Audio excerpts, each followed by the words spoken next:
Wake up, are you a Dragon Quest fan? Sack Chief just uploaded a video, and he's got some negative takes on Dragon Quest VII, which are valid even if I don't necessarily agree with them. I am just against cutting content from the game on principle. The whole thing feels counterproductive to the idea of making a remake. To me, the cut content in this game symbolizes what it actually is.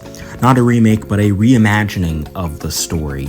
This game differs so vastly from the original PlayStation 1 version of the game, you can't in good faith call this game a remake. Reimagined completely removes any kind of player investigation in favor of putting flashing exclamation points exactly where you're supposed to go. If you're subscribed, you already know my positive outlook on quest markers, but I understand Sack Chief's viewpoint on this. Video games are one of the few pieces of media where you can feel that resistance that gets you to think about where you're going next. That's what separates it from a book, movie, or show.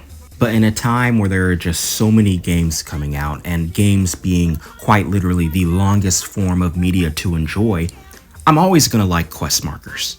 You wouldn't see me trying to go somewhere I've never been before without a GPS, that's all I'm saying. They have removed coffins from the game. Now, when one of your party members dies, they don't actually die. Instead, after the fight is over, they're automatically revived with 1 HP, just like in other RPGs like Final Fantasy or Persona.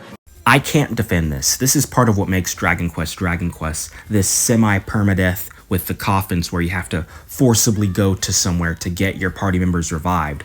The game's already easy enough, so they should have at least kept this in. He admits in interviews that he never beat the original DQ7 as a kid because he found it boring, not even managing to get through the game's intro section, and that he means to rectify the game because of that. I understand Sack Chief's frustrations with his producer, I truly do, but in an era where society's attention span has gone to shit, if he couldn't beat the game back then, without these reimagined changes, I don't know if people would be able to beat it now. While understanding the criticisms put against this game by Sack Chief and others, you have to understand, as I've stressed before, this game ain't a remake. It's a reimagining of a PlayStation 1 game. If this game were titled Remake, I'd be a little bit more harsh on it, considering all the great remakes we've gotten recently in gaming.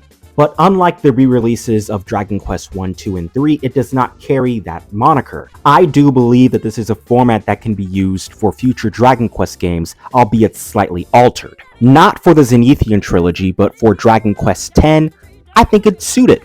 Make some changes to that offline Japanese version that they released, and bam! You got yourself Dragon Quest X reimagined. Check out my previous DQ short, we had a bunch of Dragon Quest creators, it was awesome. Also, please subscribe and consider supporting me on Patreon. Later!